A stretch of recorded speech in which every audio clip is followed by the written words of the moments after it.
Hello and welcome, my partners in crime. Welcome back to Murder Analysed for another true crime case. Now, this case is a very sort of recent case. Now, last week we did the case of Penelope Jackson and we had lots of feedback on that. And I told you then that I was going to be doing a couple of cases that were, you know, a sort of to come in alongside that, to give you an overview of what really domestic abuse in this country is really like.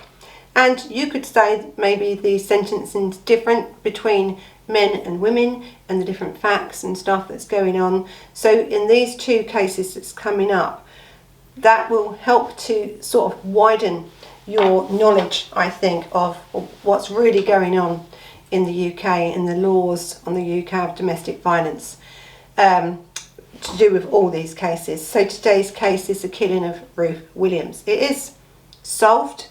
It is, I would say that there's going to be some talk on this one. There's going to be some comments coming back on this one.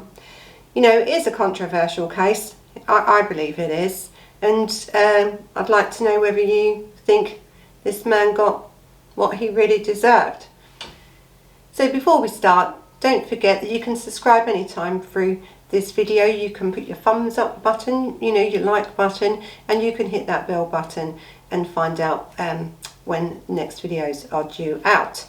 I suppose I with this case, I really needed to do it. One, because these are quite controversial cases, okay? But two, I felt like sometimes a lot of people felt that I was maybe hard on Penelope Jackson on what I said, but we're talking about the law here, okay, and how the sentences and stuff reflect the crime, or so we would think. But also we're talking about how the jury may look at stuff, how it's presented to a jury, what defences you're going to use and stuff like that. So these sort of cases, this one and the next one that's coming up, and the one of Penelope Jackson's case, sort of outline that in I think quite a good way, really, for you to understand what's really going on. So anyway, on the 28th of March 2020, this 70-year-old Anthony Williams from Wales. Now, as all of you know with Wales, I love Wales, but I can't pronounce all the stuff, so I'm going to write it up, and also there's a map there. But as you know, I always go to Swansea, and this isn't far from Swansea at all. So anyway, I'll put everything up there about where it was.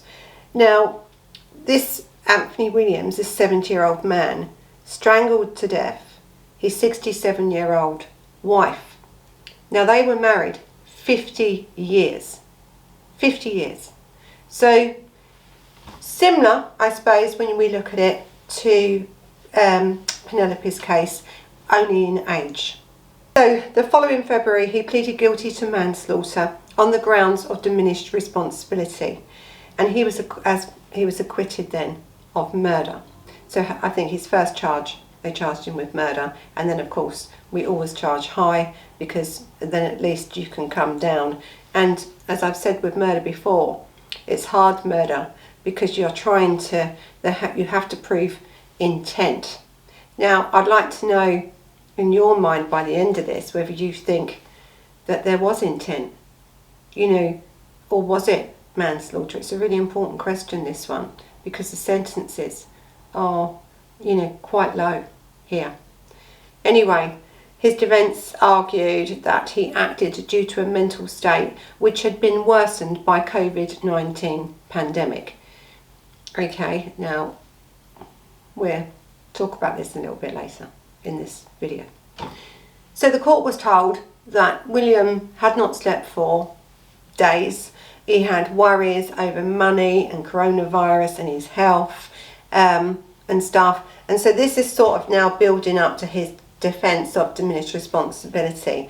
And a psychiatrist told the jury that his mental health state had dramatically deteriorated after retiring in 2019, and the coronavirus, you know, pandemic that had made things even worse. So the lesser charge and the sentence of 5 years imprisonment was criticised by politicians and anti-domestic abuse activists. Now, of course, it should be. Now, we're going to go into the facts now and a bit of a background on this. And so you can understand why people are not happy about these sentences at all. So according to Anthony Williams' daughter and Ruth's daughter, the couple had no history of violence or arguments. Well, I don't know. As I've said before, in all these cases, we don't know what's going on behind closed doors. And to say that there was no violence or argument, I think when you say no argument, I think there's something that probably isn't so true. Anyway, she said that her father had become obsessed with reducing his energy bills in January 2020, even though he was financially secure. So there was no money worries within this household. He had retired, things were going well financially. Then he became obsessed with the news about COVID-19. I can understand that. And when the lockdown was imposed, he feared that he would not leave his house again. This was what they're saying was his stress that made him, or part of what made him, do this to his wife. Now, according to Anthony Williams' police interview, his wife told him just to get over it.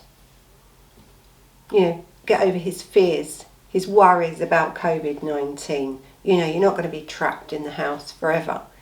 She's married to this man for 50 years. And to say something like, just get over it. I mean, I say to my husband, snap out of it. But you don't expect to be murdered over using them words. But he says that's what she said, and that's what triggered him then to do what he did. Just get over it. Anyway, they were in bed, and in his own words, he snapped. He attacked her, continued the violence downstairs. So she had left the room. This started in the bedroom, in bed. This violent, encounter with his wife for 50 years because she said this simple words, get over it. He continued downstairs and she was found dead, actually, in the porch of her home. So he'd strangled her to death, and he actually said, I think, to the police that he'd strangled the life out of her. That was his words. Strangled the life out of her. But also, her death was put down to, under autopsy, was pressure to the neck, strangulation, and 3 fractured bones. Ruth was found slumped on that porch of her home in the Hollybush area. Now, let's think about this a little bit before we go on. So you've been married to a man for 50 years. He says he's a bit stressed. I mean, in January 2020, we'd only just gone into lockdown anyway. I think he was only in lockdown for 5 days. He'd retired in 2019, all right, and give him that. People that retire, I mean, this man was 70, he's worked all his life, can sometimes get a little bit down and depressed about that. But to blame COVID-19, yes, it was only going on for 5 days, and a lot of people did have stress and worries about things. But after 5 days of just being in lockdown, I don't think we can say much about COVID-19. I think, and when now we relate this case back to Penelope Jackson's case, this man was 70, and we had a lot of people saying a man of 70 can't do a lot of damage. This man was 70, and he strangled her and broke 3 bones, 3 fractures. There was 3 fractures on her body from this man. Now, he said he snapped, and he snapped for them reasons, and there was no domestic abuse, was there, ever reported. And as we've said in many of these cases, domestic abuse isn't always reported. But when I read these cases and I research these cases, you have to think, what is the ultimate, really, domestic abuse? It's the murder of someone. It's the murder of someone, of Ruth Williams, who was married to this man for 50 years. That's the ultimate, domestic abuse charge you can get, isn't it? Really? Did it matter that there wasn't any reports of it before? I don't think it does. I think when you murder your wife because she said, get over it, to do with something, and you say you've just snapped, you've instantaneous snapped. It started in the bedroom, it's led then downstairs to where this woman, when you try and strangle someone, I'm sure, this woman's screaming and shouting, trying to get help. She's trying to get you off her. Surely you would have snapped out of it. Surely. This woman, don't forget, ended up dead in her porchway of her home. Not in the bedroom, in the porchway. So I don't know if his story adds up, really. I just don't. I don't. But anyway, let's carry on. And I think after he had murdered her, he went to her neighbours and told them what happened. He also told the police straight away, as I've said, that he strangled the life out of her. He showed remorse right from day one. He never said that he had planned to kill her. He said straight away that he had just snapped, and that's where your defence of diminished responsibility comes from. So of course he went to trial, and he pleaded guilty to manslaughter on the grounds of diminished responsibility, and he was tried at Swansea Crown Court. So this psychologist said, he'd argued that this, all this what was going on had impaired everything. His faculties were impaired due to this anxiety and this worry over COVID-19 and stuff like this, and he was having issues where he couldn't sleep and stuff. So listen, he does sound like he was having depression and stuff like that, but he was not having a psychotic episode, right? He was a bit anxious, a bit depressed, maybe a bit worried about COVID, but he did not have a psychotic episode that you could use that sort of mental health for. He didn't have that. And he had no actual history at all of mental health, at all. So they couldn't have any reliance on previous issues. There was none. There was none until this date of this man done this to his wife. There was nothing about him at all. So listen, he was found, not guilty of murder, was he? He got manslaughter, and that was a unanimous verdict. And I'm going to start off now by saying he's right from day one. I suppose you can say his case was a lot different from Penelope Jackson's, because this man came across, didn't he, as this 70-year-old married man. He was grieving the loss of his wife, even though he'd killed her. He had remorse, deep remorse. He had his daughter who backed him up and said that there was no domestic abuse, no arguing, no nothing. So it looked like he had just snapped. So there was a lot of differences between this case and the case of Penelope. But the thing is that this woman still died. He still killed her, took her life. She was 67, not ill in any way, actually very healthy, very healthy. She had quite a long time to live her life. She loved this man. So it's said now, but she's not here, is she, to tell us that? She's now dead. They was married 50 years in this wonderful, happy marriage. That's what they want you to believe. 50 years, that means if she was 67, she'd been married to him 50 years. She met him when she was 17.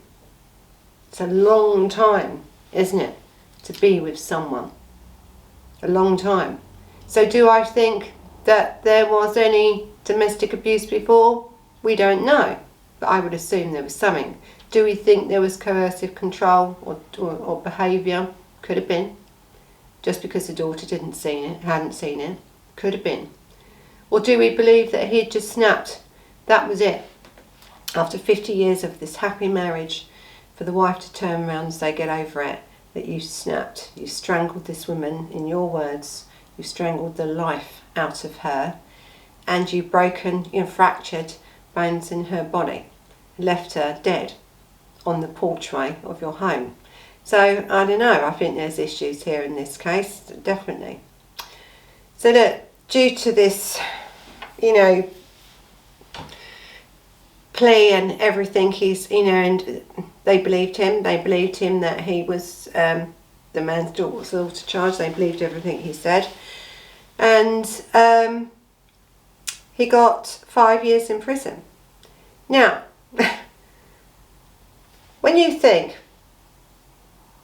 that this was a sustained attack, as I said, he didn't just wake up, have a row, strangle her, instant like that. He didn't do that. It was prolonged, sustained. More injuries. Upstairs, downstairs, died in the porchway. There's a trail of this man, of what he's done to this woman. There's other injuries apart from the strangulation.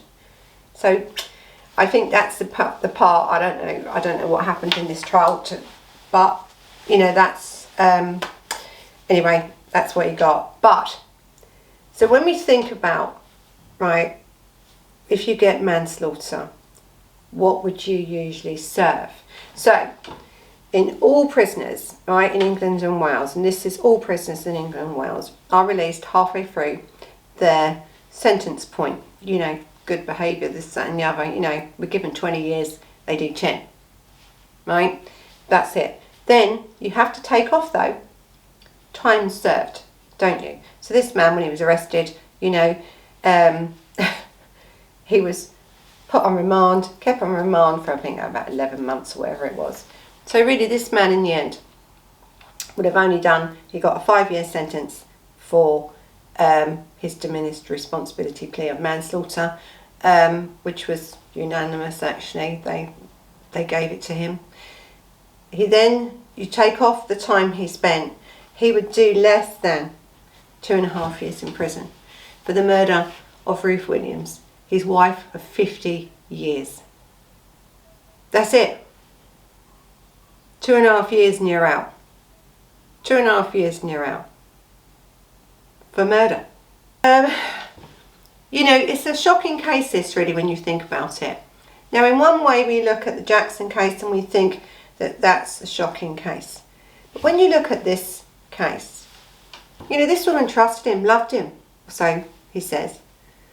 He took someone's life, and I think the judge said this overwhelming, greatest tragedy here is this lady of 67 years old who was in good health in her life, and it was ended by the hands of a man that she had loved for nearly 50 years. I think the judge also said, that, in a couple of minutes, what you can do to your life and your children's life and stuff, in a couple of minutes. He could have walked away from this. I mean, to say you've lost it and you've lost control over someone saying them words to you, I don't get it. When you've had this happy, loving relationship, I don't get it. You've lost the daughter. The daughter, has lost her mother in this. That's it. If you did do it for that reason, you've got to live with that for the rest of your life, haven't you? That you took, the woman that you've meant to have loved, cared for, in the best times of your life. You're now retired, you could have had everything. You had no money worries, did you? You had nothing. But you took this, you took a life of this woman that you've cared for and loved. So if it was what he says it was, how must he be feeling now? But listen, we've got to think, haven't we? Right? Do you believe him? Now, the Home Secretary, Priti Patel, had already ordered an inquiry to carry out into this death, adding that she was not satisfied with this council's decision not to carry out a domestic homicide review. After writing to the council, Ms Patel said that this was an appalling case and my thoughts with the family and friends of Ruth. which we all would say and we all think. So the local authority public service board said that it would carry out an inquiry. Because don't forget, in COVID, when we've had shutdowns, lockdowns, jobs closing, people losing their jobs, we've had people working from home, no social services were going out to see people. There was, all these charities were stopped from taking people in unless it was a real emergency. Domestic abuse went up. The figures are amazing, and it's all over the world, right? The figures for domestic abuse from all areas, from all sides, whether you're a man or a woman, went up. They went up. We know that. We know that. But are we using this COVID as an excuse to get away with bloody murder? I'm a bit depressed. I was putting the lights on where I was worried about my bills, even though you have money. We was only 5 days into a lockdown when this man done this crime. Can you blame COVID for everything? No, you can't. Not when it comes down to murder. You can't. Of course this bloody sentence was too lenient. What are you telling people?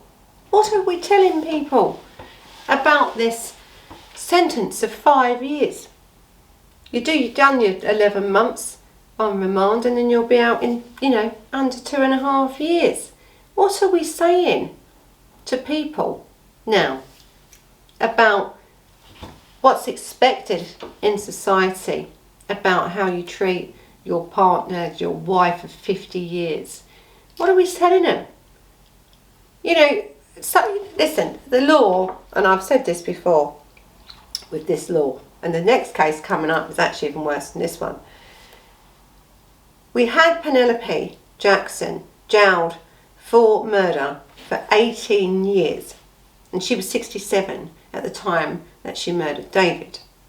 We've had this man murder his wife, Ruth, of 50 years.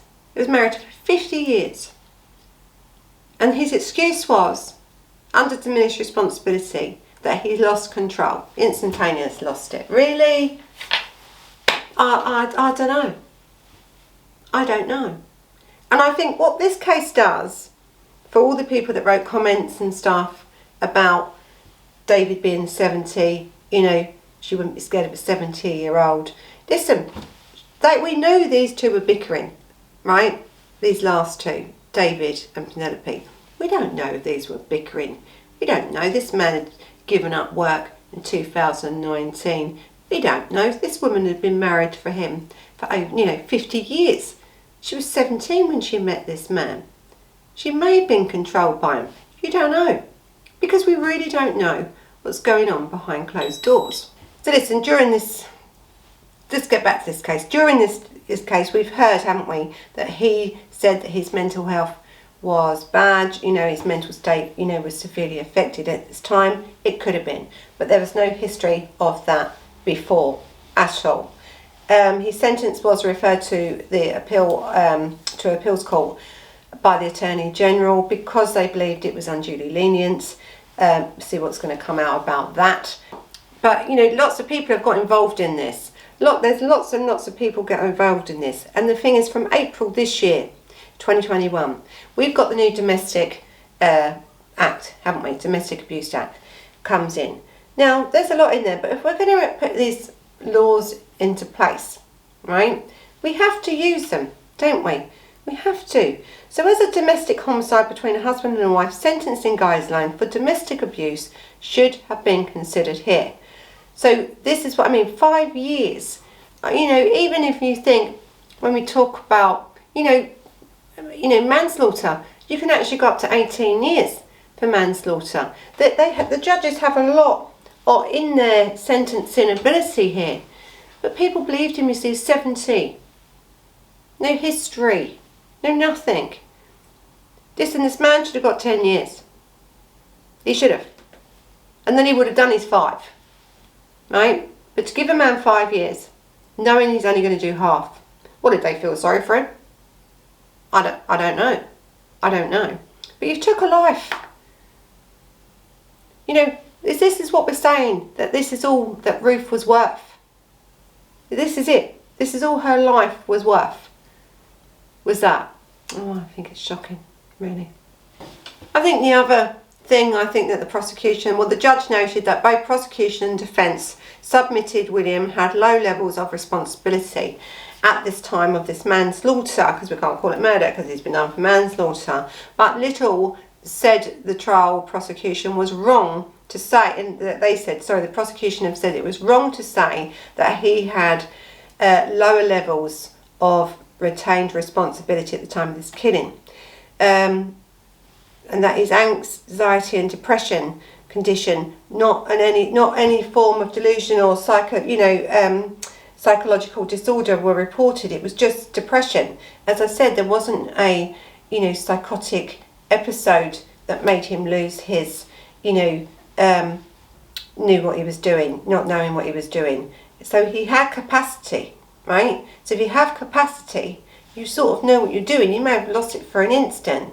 As I said to you, this long time between, and it's quite violent, to not only to the strangulation, but then the other wounds to her. So, when would he have snapped out of it then? Just see what I mean? And I think there's a lot with this case.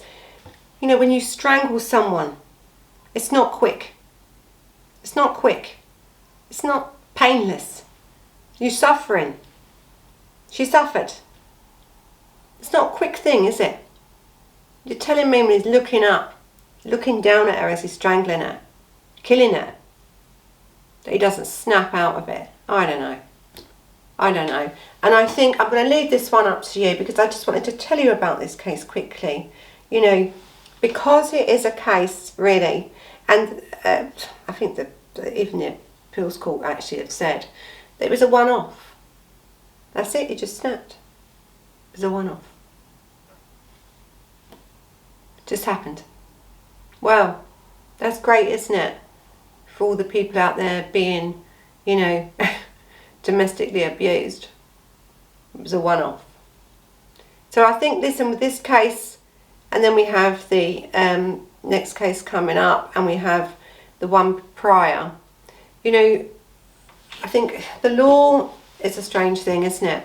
I think in the law, you're relying on whether the jury is going to believe you.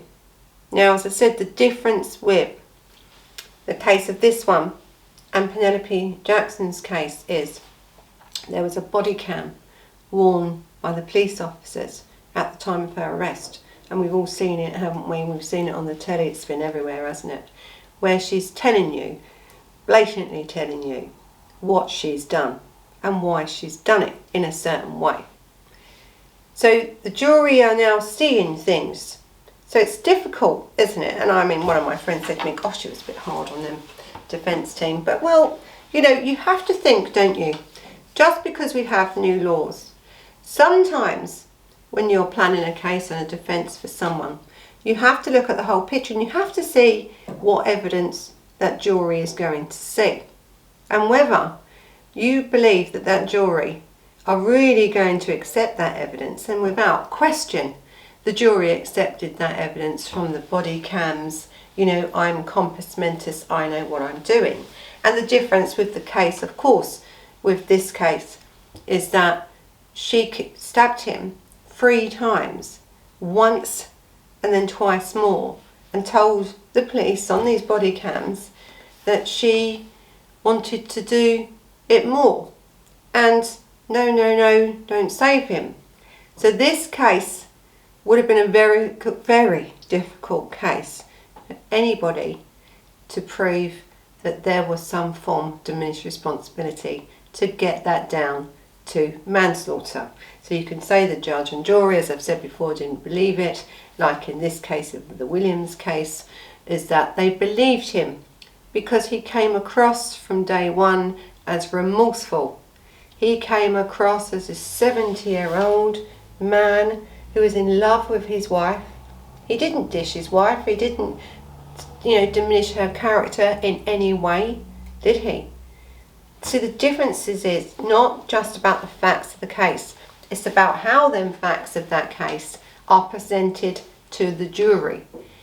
Now, totally different. Plus, in this case, in this Williams case, the poor death of Ruth, you know, this woman who was meant to be in this loving relationship for 50 years, her daughter stood up for him and said he's never done anything like that before. There was no history of it. His character also wasn't taken through the grinder and put out, as like Penelope Jackson's character was. Plus, she tried to destroy her husband's character, and he wasn't here to defend himself. So when you look at everything to do with the Jackson case and this case, they are different in the way that they had been presented to the jury right from day one.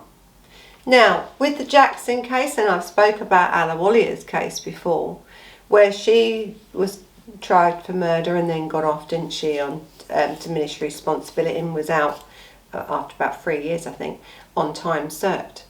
But her case, you see, set a precedent for this thing called a slow burn. Now, we mentioned it quickly before.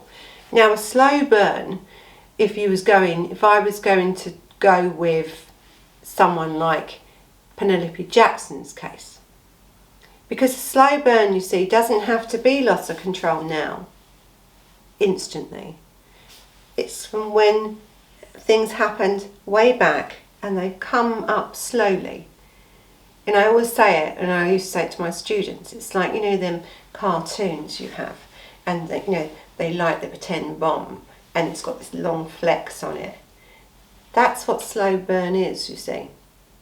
So it's not just one incident that sets it off, that makes you lose control. It's a long, long time coming, and then you blow up. You lose your shit. And you know what? When you look at Penelope Jackson in relation to this case, the publicity, what she had, really, because of the body cams, because of her reaction to it. Listen, she may have got away with murder if she had even stabbed him 3 times and come out and said, I'm sorry. I just lost it. I've been in an abusive relationship for 20 years. He's done this, this and this, this. She didn't. She didn't.